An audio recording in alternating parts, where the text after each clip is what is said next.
Hello hi नमस्कार, कैसे हैं आप सभी लोग। आपके साथ मैं हूं दिव्या चतुर्वेदी और आप देख रहे हैं अमर उजाला दी बोनस की खास पेशकश शक्ति की समृद्धि। शक्ति की समृद्धि खास महिलाओं से जुड़ा हुआ प्रोग्राम है। हमारी कोशिश ये है कि शक्ति की समृद्धि के हर एक एपिसोड के साथ महिलाएं भी जो है फाइनेंस की दुनिया में, निवेश की दुनिया में अपना हर एक कदम आगे बढ़ाएं और ज़्यादा सशक्त हों। आज का टॉपिक भी बेहद खास है। देखिए, आज की महिलाएं जो हैं आत्मनिर्भर हैं, सेल्फ डिपेंडेंट हैं, लेकिन खुदा ना खास्ता जब मियाँ बीवी का रिश्ता अगर कभी टूटने की कगार पर आता है, टूट जाता है, तो सबसे बड़ा सवाल महिलाओं के आगे होता है कि अब आगे क्या। इमोशनल ट्रॉमा के साथ साथ फाइनेंशियल अनस्टेबिलिटी भी जुड़ जाती है। आज शक्ति की समृद्धि में समझेंगे कि तलाक के बाद महिलाएं किन चुनौतियों से गुजरती हैं और एलिमनी की रकम को कैसे भविष्य की ताकत बनाया जा सकता है। आज के शो में आपके लिए क्या कुछ है, इस पर बात कर लेते हैं। ऑन द शो क्या क्या है, तो सबसे पहले चर्चा होगी शादी टूटने के बाद कैसे बदलती है जिंदगी, किस तरीके से एक पूरी लाइफ आपकी अपसाइड डाउन हो जाती है, कैसे एक पूरी नई दुनिया आपके लिए बन जाती है। सामाजिक सोच बनाम आर्थिक सच्चाई, लोग क्या सोचते हैं, समाज क्या कहता है, उसके मुकाबले फाइनेंशियल बेसिस पे किस तरीके से आपके लिए चेंजेस आते हैं, वो बड़ी बात है। एलिमनी के कानूनी नियम क्या कहते हैं, ये भी आपके लिए जानना ज़रूरी है। एलिमनी के जो लीगल नियम है वो क्या है, एलिमनी मिलने के बाद की आम गलतियां क्या होती हैं जो अक्सर महिलाएं कर देती हैं। साथ ही खर्च, निवेश और सुरक्षा का संतुलन आपको कैसे बनाना है तलाक के बाद, ये जानना भी बेहद ज़रूरी है। आत्मनिर्भर भविष्य की व्यवहारिक योजना क्या होनी चाहिए आपके लिए, क्या प्रैक्टिकल एक आपका प्लान होना चाहिए जिस तरीके से आप आगे बढ़ेंगी, ये भी जानना बेहद ज़रूरी है। चलिए चर्चा करेंगे, लेकिन उससे पहले अब देखते हैं एक महिला की कहानी जिसने तलाक के बाद एलिमनी को अपनी ताकत बना लिया। दिल्ली की रहने वाली रीना 38 साल की हैं। 12 साल की शादी टूटने के बाद उन्हें एक मुश्त एलिमनी मिली। शुरुआत में भावनात्मक तनाव के कारण खर्च बढ़ गया। कुछ महीनों में उन्हें एहसास हुआ कि ये रकम सीमित है और भविष्य अनिश्चित। उन्होंने फाइनेंशियल एक्सपर्ट से सलाह ली, एलिमनी का एक हिस्सा सुरक्षित निवेश में लगाया, 6 महीने का इमरजेंसी फंड बनाया और अपने स्किल्स अपग्रेड कर नौकरी शुरू की। आज रीना आर्थिक रूप से आत्मनिर्भर हैं और अपने बच्चे के भविष्य को लेकर आश्वस्त हैं। तो देखिए, रीना की तरह अगर आपके साथ भगवान न करे इस तरीके की स्थिति आती है तो आपको भी इसी तरीके से स्मार्ट स्टेप्स लेने हैं और अपने आगे के जीवन में आगे बढ़ना है। चलिए इन तमाम चीज़ों पर चर्चा करेंगे और इस चर्चा के लिए हमारे साथ जुड़ रही हैं CFP और senior financial expert Shweta Shastri ji, जो महिलाओं को आर्थिक रूप से सशक्त बनाने पर काम करती हैं। मैम, बहुत बहुत स्वागत है आपका शक्ति की समृद्धि में। Thank you so much. Ma'am, सबसे पहले तो यही मेरा सवाल रहेगा, जो अभी हमने एक छोटी सी कहानी दिखाई दिल्ली की रहने वाली रीना की, जिनका तलाक हो गया, उसके बाद एलिमनी का पैसा उन्होंने किस तरीके से उसको डिवाइड किया अपने खर्चों में, अपने इन्वेस्टमेंट में। रीना की स्टोरी से मैम महिलाओं का सबसे पहला सबक क्या होना चाहिए? दिव्या, मुझे ये लगता है कि ये कहानी बस रीना की ही नहीं, बट बहुत सारे महिलाओं की शुरुआत ऐसे ही रही होगी।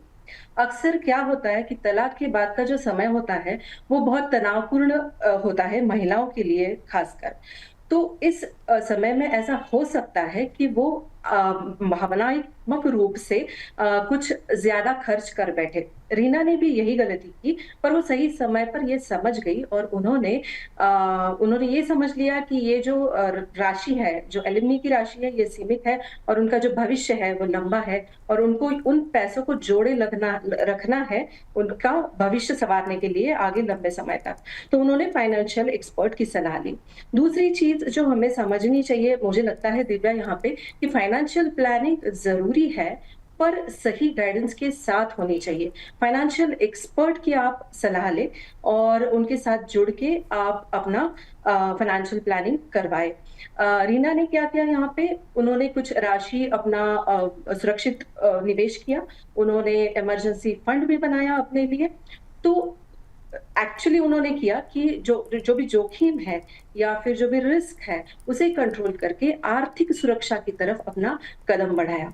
तीसरी और सबसे महत्वपूर्ण बात मुझे यहाँ पे ये भी लगती है कि ये जो एलिमनी का पैसा है उसके ऊपर निर्भर होने के बजाय रीना ने अपने खुद के जो भी स्किल्स हैं उन्हें अपग्रेड किया और नौकरी शुरू की।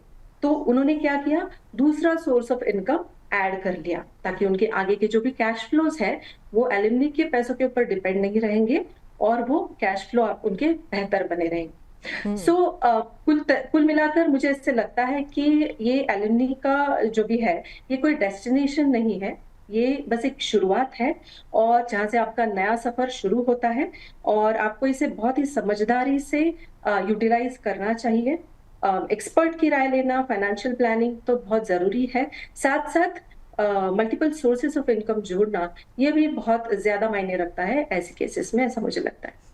ठीक है मैम। तो ये हमने सीखा, सबसे पहला सबक हमारा यही था आज की हमारी रीना की जो स्टोरी थी कि किस तरीके से एलिमनी आपको एक छोटे टाइम के लिए बेस दे सकती है, लेकिन उस बीच अगर आप अपनी income of source of income जो है जनरेट कर लें तो आपके लिए ये और ज़्यादा फायदेमंद हो सकता है। तो मैम, तलाक के बाद महिलाओं के सामने सबसे बड़ी जो आर्थिक चुनौतियां हैं वो क्या होती हैं और कहाँ पर अक्सर महिलाएं जो है चूक कर जाती हैं? दिव्या, मुझे लगता है कि आर्थिक चुनौती की अगर हम बात करें तो सबसे बड़ी चुनौती होती है रेगुलर इनकम का अभाव। अगर तलाक के पहले हस्बैंड और वाइफ दोनों का इनकम जो घर में जोड़ के आता है, उसमें सारे खर्चे जो भी है वो बट जाते हैं। पर तलाक के बाद अकेली महिला पर सारी जिम्मेदारियों का खर्चों का बोझ आ पड़ता है, तो सारे खर्चों को संभालने के लिए उसको रेगुलर इनकम की बहुत ज्यादा जरूरत होती है और उसका अभाव ये बहुत बार दिखी गई चुनौती है। अगर वो कमाती नहीं है तो ये बहुत बड़ी समस्या होती है उनके सामने, उसको खर्चे को वो कैसे संभाले। दूसरी चुनौती की अगर हम बात करें तो वो होती है अनिश्चित भविष्य, हम्म। और जो भी एलिमनी के पैसा है वो उनके लिए सफिशिएंट होगा कि नहीं, क्या इन पैसों से मैं मेरे बच्चों का भविष्य, बच्चों की शिक्षा मैं कर पाऊंगी कि नहीं। अगर कुछ बड़ी इमरजेंसी आ जाती है, कोई बड़ी बीमारी आ जाती है, तो मैं उसका सामना कैसे करूंगी इन पैसों से, क्या ये पैसे सफिशिएंट होंगे रिटायरमेंट तक मेरे। तो ये सारी जो चीजें हैं, ये अनिश्चितता, पैसों की अनिश्चितता, भविष्य की अनिश्चितता, तो ये सारी चुनौतियां महिलाओं के सामने होती है तलाक के बाद। अगर हम चूक की बात करें तो इन सब मानसिक तनाव से जाते हुए वो चूक कर बैठती है भावनिक फैसले लेने का। तो भावनिक फैसलों की अगर हम बात करें तो उदाहरण मैं देना चाहूंगी यहाँ पे कि डर की वजह से या फिर रिस्क को बिना समझे, ना समझने की वजह से वो पैसों को कभी कभी एफडी में ही पार्क कर देती कि मुझे डर लगता है, मुझे नहीं पता मैं ये पैसों को कैसे मैनेज करूं। या फिर कभी कभी उल्टा भी देखा गया है कि वो हाई रिस्क हाई रिटर्न वाले जो भी स्कीम्स होती है, जल्दी पैसा दुगना करने वाली, ऐसे वाले जो नहीं करना चाहिए, ऐसे वाले स्कीम्स के में भी पैसा उनका इन्वेस्ट कर देती। तो ये भी तो बहुत बड़ी चूक हो जाती है कि बहुत जल्दबाजी में वो ऐसे फैसले लेती है। और जो मैंने देखा है, मुझे ऐसे लगता है कि निवेश की बात अगर कोई महिला करती है पर वो इमरजेंसी फंड को इग्नोर करती है, हम्म। वो बीमा को, इंश्योरेंस को इग्नोर करती है। अगर वो निवेश करना चाहती है तो वो बस लंबे समय के लिए करेंगे या फिर हाई रिटर्न्स के लिए इन्वेस्टमेंट किया जाता है, पर इमरजेंसी फंड को इग्नोर किया जाता है, इंश्योरेंस के इंपॉर्टेंस को इग्नोर किया जाता है। तो अगर ऐसे समय में वो इमरजेंसी फंड नहीं बनाएगी, वो इंश्योरेंस नहीं खरीदेगी जो उनका जो भी रिस्क है उसको कवर करेगा, तो जो भी आर्थिक समस्याएं होंगी वो बढ़ जाएंगी उनके लिए। ठीक है। तो ये तमाम चीज़ें जो हैं, आपसे गलतियां हो सकती हैं इस तरीके की, इसलिए हमेशा अपने फाइनेंशियल एडवाइज़र की हेल्प लेना आपके लिए बेहद ज़रूरी है, खासकर कि जब इस तरीके की नाजुक स्थिति उत्पन्न हो जाती है तब तो बेहद ज़रूरी है। मैम, एलिमनी की रकम मिलते ही सबसे पहला फाइनेंशियल स्टेप क्या होना चाहिए किसी भी महिला के थ्रू? सबसे पहला फाइनेंशियल स्टेप अगर हम देखें तो आपको जो भी अपने खर्चे हैं उसका बजट करना चाहिए। जो भी आपके खर्चे हैं उसको आप पहले लिस्ट डाउन कर लीजिए। लास्ट 2-3 महीने में आपने जो भी खर्चे किए हैं या फिर रेगुलर आपके जो भी मंथली खर्चे होते हैं, रोजमर्रा की चीजों के लिए जो भी खर्चे होते हैं, जो भी यूटिलिटी बिल्स के लिए आपके खर्चे होते हैं, जो भी मंथली पैसे आप खर्च करते हो अपने लिए, अपने बच्चों के लिए, उसका आप एक लिस्ट बना लीजिए। दूसरा लिस्ट आप बना सकते हो जो कि आपका एनुअल पेमेंट्स आप करते हो, जैसे कि कभी स्कूल का फीस भरना हो तो आप एनुअली पेमेंट करते होंगे, या फिर कोई प्रॉपर्टी टैक्स आपको पे करना है तो वो भी आप साल में एक बार करते हो या फिर साल में 2 बार करते हो। तो ऐसी सारी चीजों को आप लिस्ट डाउन कर लीजिए। उसको लिस्ट डाउन करने के बाद, उसको जोड़ने के बाद आपको ये समझ में आ जाएगा कि नेक्स्ट अगले 6 से 12 महीने में आपको कितने राशि की ज़रूरत है, कितने रकम की ज़रूरत है आपको नेक्स्ट 6 टू 12 मंथ्स में जो आपको ज़रूरत पड़ेगी जिन पैसों की। तो अगर वो रकम आपको पता चल जाए, वो नंबर आपके हाथ में आ जाए, तो आपको सबसे पहले उसको इमरजेंसी फंड के नाम से साइड में रखना है। तो ये सबसे पहला स्टेप होना चाहिए। इमरजेंसी फंड आप यूटिलाइज कर सकते हो इमरजेंसीज के लिए, जैसे ये नाम संकेत करता है कि इमरजेंसी मतलब कोई अगर मेडिकल इमरजेंसी आ जाए, या फिर कोई सडन कोई होम हाउस के लिए आपको मेंटेनेंस करना पड़े, या फिर आपके गाड़ी का मेंटेनेंस करना पड़े, तो ऐसी जो चीजें हैं जो कि अनप्लान्ड है, पर आप उन खर्चों को इग्नोर नहीं कर सकते हो, तो ऐसे खर्चों के लिए आपको वो पैसा जोड़ के रखना चाहिए, जिसे हम इमरजेंसी फंड के नाम से समझते हैं। और दूसरा स्टेप, इमरजेंसी फंड जब आप बना ले तो उसको आपको इन्वेस्ट कहाँ करना है, तो आप उसको इन्वेस्ट कर सकते हो बैंक में, जो स्विप एफडी नाम से जो भी ऑप्शन होता है वहां पे आप आपका पैसा रख सकते हो। आप म्यूचुअल फंड में, लिक्विड फंड में आपका पैसा इमरजेंसी फंड का रख सकते हो। तो ये पहला स्टेप आपका होना चाहिए। वंस आपने ये इमरजेंसी फंड तो आपने बना लिया, उसके बाद में आप एक फाइनेंशियल एक्सपर्ट की सलाह लें कि आगे का पैसों का आपको कैसे मैनेज करना है। और सबसे बड़ी चीज, इंपॉर्टेंट चीज मुझे लगती है यहाँ पे जो ध्यान में रखनी चाहिए, कि कोई भी जल्दबाजी में बड़ा खर्चा, बड़ी इन्वेस्टमेंट आपको नहीं करनी चाहिए। तो मुझे लगता है दिव्या, ये सारी चीजें हैं जो वंस यू रिसीव आपको जब एलएमडी का पैसा मिलता है तो आपने ध्यान में रखनी चाहिए। सबसे पहला स्टेप होना चाहिए आपका इमरजेंसी फंड, उसको बिल्कुल इग्नोर ना करें। पहले आपके पास एक लिक्विड पैसा होना बेहद ज़रूरी है, जिससे उससे पहले कि आप इन्वेस्टमेंट शुरू करें, अपना पैसा कहीं एलोकेट करना शुरू करें, उससे पहले कि इमरजेंसी फंड अपने खाते में तैयार रखें, जिसकी कभी भी ज़रूरत आपको पड़ सकती है। इसके अलावा मैम, एलिमनी की बात हो ही रही है, तो मैम एक मुश्त एलिमनी, खट्टी एलिमनी या फिर मंथली एलिमनी, किसे चुनना चाहिए किसी भी महिला को? क्या बेहतर हो सकता है? ये डिपेंड करता है आपका रिक्वायरमेंट क्या है। अगर वो महिला का कोई रेगुलर इनकम है, वो कमाती है, खुद से वो जॉब करती है, या फिर वो जॉब नहीं करती। अगर आप कमाते हो, आपका पैसा आपके घर में रेगुलर आपका इनकम आता है, मंथली आपको सैलरी मिलती है, और आप निवेश को जानती हो, आप पर्सनल फाइनेंस को थोड़े अच्छी तरह से समझ लेती हो, तो आप एक मुश्त एलिमनी का विकल्प चुन सकते हो। पर अगर आपको जॉब नहीं है, आप खुद का कुछ आपका इनकम अभी तक नहीं है, और आप इतना निवेश को समझती भी नहीं हो, तो सही रहेगा कि आप रिकरिंग जो भी है, या मासिक एलएमडी जिसे हम कहते हैं, उसका विकल्प चुनें। ठीक है मैम, चलिए अब आगे बढ़ेंगे। अमर उजाला दी बोनस के अलग अलग प्लेटफॉर्म पर हमारे पास कई सवाल आते हैं, उनमें से कुछ सवाल लेने की कोशिश करेंगे आज के शो में। सबसे पहले सवाल लेते हैं रजनी बालाजी का, आगरा से इन्होंने सवाल भेजा है। पूछ रही हैं, एलिमनी कम हो तो आर्थिक सुरक्षा कैसे बनाई जाए? मैम, ये तो बहुत सारे केसेस में हमने देखा है कि एलिमनी की रकम इतनी कम होती है कि उससे कोई सोच भी नहीं सकता किस तरीके से गुजारा भत्ता चलेगा। ऐसे में हमें क्या करना चाहिए?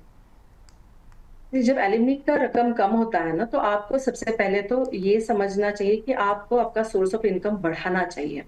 ओके, आपके खर्चे आपको कंट्रोल में रखने हैं, खर्चे कम करने हैं, और आपका सोर्स ऑफ इनकम आपको बढ़ाना चाहिए। सो यही एक स्टेप रहेगा अगर आपकी एलिमनी कम है, तो अगर आपको आगे बढ़ के आपका फ्यूचर आपको अगर मैनेज करना है तो। ठीक है, चलिए अगले सवाल पर चलते हैं। नेहा शुक्ला लखनऊ से पूछ रही हैं, बच्चों के भविष्य के लिए सबसे जरूरी निवेश कौन सा हो? मैम, आफ्टर डिवोर्स, तलाक के बाद बच्चे अगर माँ के पास हैं, तो फिर उनके आगे के भविष्य के लिए, फ्यूचर के लिए किस तरीके का निवेश सबसे सही हो सकता है? बच्चों के भविष्य के लिए तो आपको लंबे समय के लिए निवेश करना है। अगर बच्चों का एजुकेशन, अगर हम बात करें ग्रेजुएशन के लिए उनके आपको पैसा लगना है, या फिर पोस्ट ग्रेजुएशन के लिए आपको उनके लिए पैसा इकट्ठा करना है, या फिर जो भी स्कूल जाने वाले बच्चे, तो आपके पास 8 से 10 साल का अगर समय है उनकी पूरी उनकी आगे की शिक्षा करने के लिए, तो आप उसको एसआईपी के माध्यम से म्यूचुअल फंड में आप निवेश शुरू कर सकते हैं। थोड़ा थोड़ा निवेश आप शुरू कर सकते हैं, तो आप उनके लिए जो रकम लगने वाली है वो आप इकट्ठा कर सकते हो। डेडिकेटेड फंड आपका होना चाहिए जब भी आप बच्चों की एजुकेशन की बात करते हो तो वो एक स्पेसिफिक फंड आप अलग से बना के रखिए, स्पेसिफिक इन्वेस्टमेंट आप उनके नाम से शुरू कर दीजिए, तो आपको वो आगे दूसरी वाली इन्वेस्टमेंट्स के साथ वो मिक्स नहीं होगा और आपको जब चाहिए बच्चों की एजुकेशन के लिए ही वो आप उसको विड्रॉ कर पाओगे। दूसरी सबसे इम्पोर्टेंट चीज इस केस में मुझे ये भी लगती है कि अगर बच्चे माँ की इनकम पर डिपेंडेंट है, अगर उनकी माँ जो है वो कमाती है और वो भी कंट्रीब्यूट करती है बच्चों के एजुकेशन के लिए, ओके, सो वो एक्टिव इनकम को हमें सुरक्षित करना भी बहुत जरूरी है और ये सुरक्षित हम कर सकते हैं with the help of term life insurance. तो माँ के नाम से एक टर्म लाइफ इंश्योरेंस पॉलिसी खरीदना यहाँ पे बहुत जरूरी है। अगर बच्चे उनके इनकम पर डिपेंडेंट है, एलिमनी का पैसा तो है पर इनकम पर भी उनकी डिपेंडेंसी है माँ के इनकम पर, तो यहाँ पे टर्म लाइफ इंश्योरेंस लेना भी बहुत समझदारी की बात होगी, ऐसा मुझे लगता है। ठीक है मैम, चलिए एक और सवाल लेते हैं भोपाल से सुमन लता जी का। सुमन लता जी पूछ रही है अगर नौकरी नहीं है तो निवेश की शुरुआत कैसे करें? ये तो बहुत पेचीदा सा सवाल है मैम, आपकी क्या सलाह रहेगी इस पे? मुझे लगता है अगर नौकरी नहीं है और निवेश शुरू करना है तो सबसे पहले तो आपने आपके स्किल्स को अपग्रेड करके आपका इनकम आप कैसे शुरू कर सकते हो उसके ऊपर ध्यान देना बहुत जरूरी है। निवेश तो बाद में आएगा क्योंकि कैश फ्लोज जो है वो बहुत ज्यादा मैटर करते हैं, ना कि निवेश। सबसे पहले तो आपके कैश फ्लोज आएंगे, उसके बाद में आप निवेश के बारे में सोच सकती हो। सबसे पहले आप कॉन्सेंट्रेट कीजिए, आपके जो भी स्किल्स है उसको अपग्रेड करो और जो भी आपके पास है उसके साथ आप कुछ फ्रीलांस कर सकते हो या फिर जॉब कर सकते हो जहां से आपका रेगुलर इनकम शुरू हो सकता है। उसके बाद आप निवेश के बारे में सोच सकते हैं। ठीक है मैम, चलिए अब आगे बढ़ेंगे और चलेंगे हमारी सहयोगी अंजलि के पास जो महिलाओं से जुड़े कुछ बेहद रोचक आंकड़े हमारे लिए लेकर आई हैं। अंजलि। बहुत शुक्रिया दिव्या। और देखिए, हम बात कर रहे हैं उन महिलाओं की जो तलाक से जब जूझती हैं तो कई बार उनकी सही तरीके से फाइनेंशियल प्लानिंग जो है वो नहीं हो पाती है और उसके बाद उनको उसका खामियाजा जो है वो भुगतना पड़ता है। कुछ डेटा हम आपके लिए लेकर आए हैं, उनको हम पॉइंट्स के जरिए समझेंगे कि जब महिलाओं पर ऐसी विपत्ति आ जाती है तो कैसे उनकी फाइनेंशियल प्लानिंग जो है वो कमजोर रहती है। जो आंकड़े हैं वो क्या कहते हैं, पॉइंट्स में हम समझते हैं। देखिए, तलाक के बाद फाइनेंशियल हकीकत आखिरकार क्या है। पिछले 10 साल में शहरी भारत में तलाक के मामले जो हैं 35 से 40% की दर से बढ़े हैं। ये एनसीआरबी की रिपोर्ट है। इस पर गौर करने वाली बात यह है कि देखिए किस तरीके से ये जो मामले हैं तलाक के वो लगातार बढ़ रहे हैं पिछले 10 सालों में। इसके अलावा अगर हम बात करें, करीब 60% मामलों में महिलाएं तलाक के समय पर्याप्त फाइनेंशियल प्लानिंग के बिना ही आगे बढ़ जाती हैं। सही तरीके से उनकी जो फाइनेंशियल प्लानिंग है वो नहीं हो पाती है और आने वाले समय में यानी कि बाद में फ्यूचर में उनको कई बार प्रॉब्लम सहनी पड़ती है। अब देखिए, भारत में एलिमनी मैं बता देती हूं उन लोगों को जिनको नहीं पता कि जब तलाक उस समय हो रहा होता है तो हस्बैंड की तरफ से जो एक पर्टिकुलर अमाउंट मिलता है उसे एलिमनी कहा जाता है। भारत में एलिमनी आमतौर पर पति की आय का 20% से 33% तक की जो एलिमनी है, जो अमाउंट है वो तय किया जाता है। इसके अलावा लेकिन एलिमनी से मिलने वाली रकम स्थायी आय की गारंटी नहीं होती है। ऐसा नहीं है कि जो एलिमनी आपको मिली है उसे आप पूरा जीवन भर जो है आप उसमें निकाल लेंगे। ये एक स्थायी आय की कोई गारंटी एलिमनी नहीं देता है। सही निवेश के बिना, अगर निवेश सही नहीं है, देखिए 70% महिलाओं को मिलने वाली एलिमनी 3 से 5 सालों के अंदर ही खत्म हो जाती है। इसलिए सही तरीके से उसे इन्वेस्ट करना, निवेश करना, सही तरीके से प्लानिंग करना बहुत ज्यादा जरूरी है। अब आगे बढ़े, तलाकशुदा महिलाओं में से केवल 25% ही पर्याप्त इमरजेंसी फंड बना पाती हैं। जो रिपोर्ट है वो ये कहती है कि बहुत कम परसेंट में ऐसी महिलाएं हैं जो एलिमनी मिलती है वो आने वाले समय में जो है वो फाइनेंशियल फंड जो है वो जुटा पाती हैं ताकि आने वाले समय में अगर कोई प्रॉब्लम आती है तो फाइनेंशियली उसे सॉल्व कर पाएं। आगे बढ़ेंगे, तलाक के बाद महिलाओं के कुल मासिक खर्च का 30 से 40% हिस्सा बच्चों की पढ़ाई पर ही खर्च हो जाता है। यहाँ पर अगर बच्चे हैं महिला के पास तो देखिए अब उनको उनकी कस्टडी मिल जाती है तो 30 से 40% तक का जो अमाउंट है उस पर खर्च हो जाता है बच्चों की पढ़ाई लिखाई पर। देश में लगभग 65% तलाकशुदा महिलाएं हेल्थ इंश्योरेंस में अंडर इंश्योर्ड होती हैं। कई बार तो ऐसा होता है कि सही तरीके से वो इंश्योरेंस नहीं ले पाती हैं, उसकी वजह से भी उसका खामियाजा उन्हें भुगतना भुगतना पड़ता है। जानकारी के अभाव में करीब 50% महिलाएं एलिमनी या निवेश पर अनावश्यक टैक्स बोझ झेलती हैं। अब यहां पर बात करें तो अनावश्यक जो टैक्स बोझ है वो उनको झेलना पड़ता है। सही निवेश और खर्च प्रबंधन से एलिमनी की रकम 10 से 15 साल तक वित्तीय सहारा बन सकती है।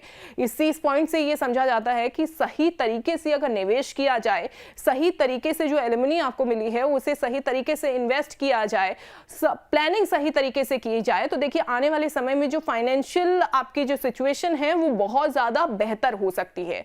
तो इससे यही समझ आता है कि अगर एलिमनी मिलती है, अगर ऐसी कोई सिचुएशन आ गई है और एलिमनी मिलती है तो उसे सही तरीके से इन्वेस्ट करना बहुत ज्यादा जरूरी है, बजाय इसके कि आप ऐसे ही उसे खर्च कर दें।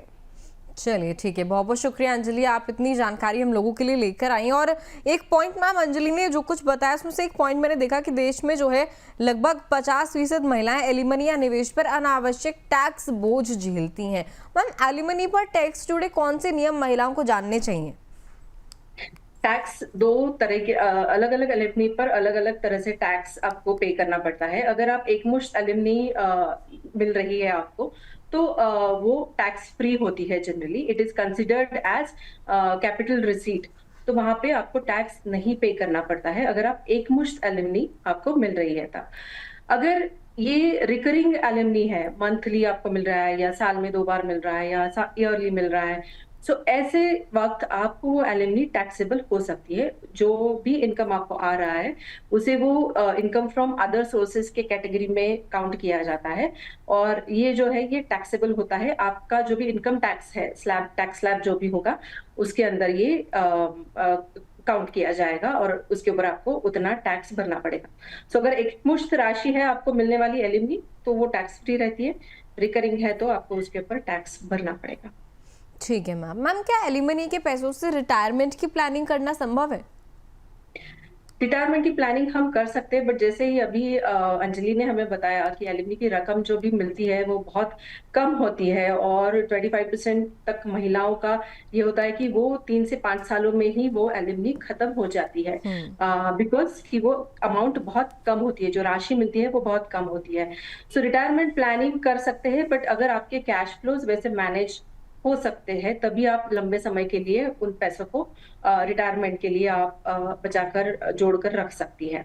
सो लंबे समय के लिए अगर आपको निवेश करना है और आपके कैश फ्लोज अगर प्लान्ड है, शॉर्ट टर्म गोल्स जो भी है, आपके बच्चों की एजुकेशन है, आपका इमरजेंसी फंड हो गया या फिर आपके और जो भी कोई रेगुलर के जो भी खर्चे हैं वो सब मैनेज हो रहे हैं, then you can invest towards the retirement of the thing. और इसके लिए मैं अगेन इस बात को दोहराना चाहूंगी कि रेगुलर इनकम इसी चीज के लिए बहुत इंपॉर्टेंट है महिलाओं के लिए, ताकि वो अपना खुद का आत्मनिर्भर बन सके और खुद का रिटायरमेंट प्लानिंग जो भी पैसे वो जोड़ रही है उसमें से वो कर सके।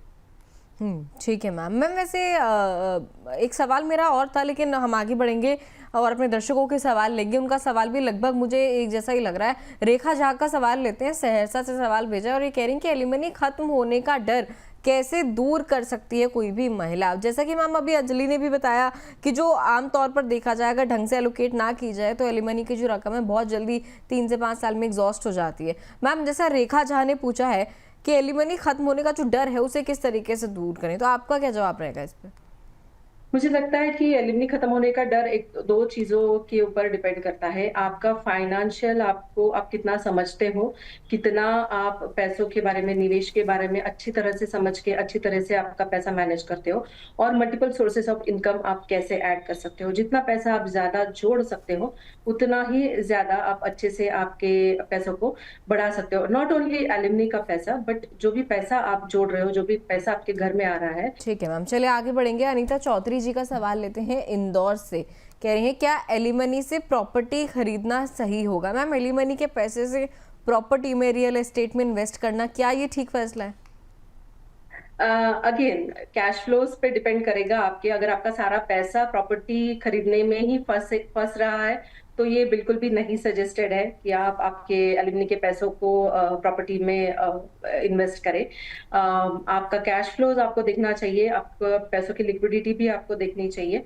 सो जो भी आपके खर्चे हैं, जो भी आपके short term, medium term, long term जो भी गोल्स हैं, अगर वो आप पूरे कर पा रहे हो आपके इनकम सोर्स के, जितना आपके पास पैसा है, जितना आपके पास एलिमनी है, जितना आपके पास आपका रेगुलर इनकम है, अगर उसमें से वो सारी चीजें आपकी पूरी हो रही है, तभी आप प्रॉपर्टी खरीदने के बारे में सोच सकते हैं। पर अगर ये सब चीजें आपके पास नहीं है और एक मुश्त आप सारी जो भी आपके एलिमनी का पैसा है वो आप प्रॉपर्टी में लगा रहे हो, वो सारा पैसा उसमें फंस जाएगा, तो वो तो सजेस्टेड नहीं है, क्योंकि प्रॉपर्टी में से आपको इतना इनकम नहीं मिलेगा जिसमें से आप आपके खर्चे उठा सको।